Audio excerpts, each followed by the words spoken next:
Ngayong ramdam na nga po ng karamihan ang bugso ng taas presyo ng petrolyo.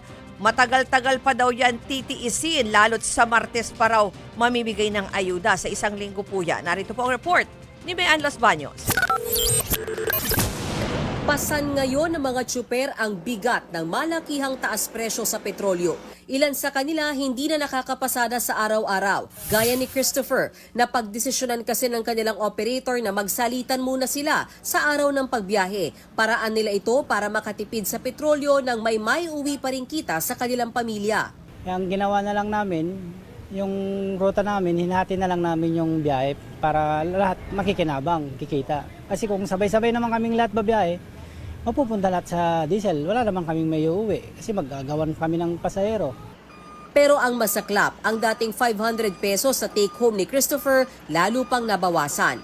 Sa taya ng transport group na piston, umaabot sa 1,815 pesos kada 30 liters ang nawawala sa kita ng mga traditional jeepney kada araw. Sa ikalawang bugso ng taas presyo ng petrolyo, pumalo ng hanggang 11 pesos and 50 centavos ang itinaas kada litro ng diesel. Kaya ang tsuper na si Rose Napagal, no choice kundi rumakit sa ibang jeep sa mga araw na hindi siya naka-assign pumasada. Siya rin kasi ang sumasagot sa pampagamot ng kanyang amang may sakit.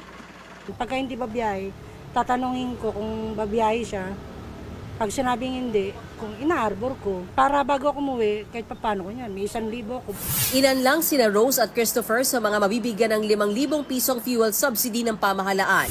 Sa susunod na linggo na yan ipamimigay ng DOTR at DSWD. Magsisimula ang rollout sa Metro Manila. Heto ang mga makakatanggap. Uunahin bigyan ng tricycle drivers. Susunod ang mga driver ng jeep, taxi, TNVS, UV Express at bus. Sapat naman kaya ang 5,000 pesos na ayuda?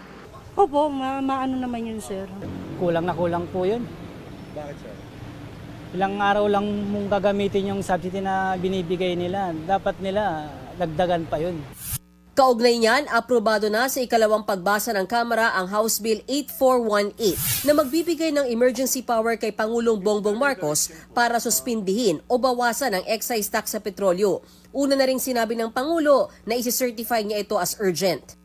What we asked of the legislature is really very simple. When the price of oil has breached $80 per barrel on average for a month, then the emergency powers can be exercised. Does not mean that you will necessarily do it, but it can be exercised by the president. Yun lang ang hiningi.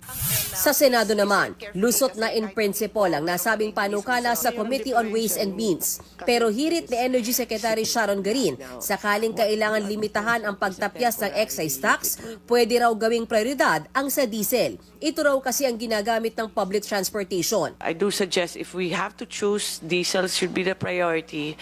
It could be just a partial reduction, not a full reduction, or it could even be a time-bound reduction lang, Madam Chair, like whether 3 months or 2 months or longer. But whichever DOF deems suitable for our national budget. Pero yun lang, Madam Chair, it's diesel that is the most concerning for DOE. Pero pinalagan yan ni Senator Erwin Tulfo. Kung gano'n ang suggestion nyo, kung tama po yung pagkadinig ko, hindi kaya parang nadidiscriminate natin yung mga may-ari ng sasakyan di gasolina. Kung hindi po natin babawasan yung excise ng mga gasolina, baka naman aalma po yung mga may-ari ng motorsiklo, 8.5 sila, eh yung mga nakaka-afford po ng motorsiklo ay mga masa, secretaries. Babala naman ni Senator Win Gatchalian, dapat araling mabuti ang pagbawas sa excise tax dahil makakaapektuhan niya ito sa pag-unlad ng ekonomiya ng bansa. 2025, bumagal po yung ating economic growth at inaasahan rin ho natin na itong 2026, baka bumaba yung koleksyon ng gobyerno. Kaya kailangan ho natin balansihin itong sitwasyon na ito. Sa gitna naman ng taas presyo sa petrolyo, may iminungkahi si Swerte Party List Representative Arlene Ayon. Huwag daw munang manghuli ng traffic violators. Pwede ba nating no apprehension muna for 2 weeks or 3 weeks for the meantime? Habang naghihirap yung ating mga tao, habang lubog tayo ngayon sa kahirapan dahil sa sitwasyon natin, pwede ba yon? Pero tinablayan ng LTO. road safety po ito eh. Yung mga ina-apprehend po namin, yung may mga violations. So kung magko-comply po yung mga kababayan po natin at hindi sila gumagawa po ng mga traffic violations, wala po silang problema sa amin. Mga kapatid, ako po si Ruth Cabal. Dito tayo sa totoo, dito tayo sa True FM.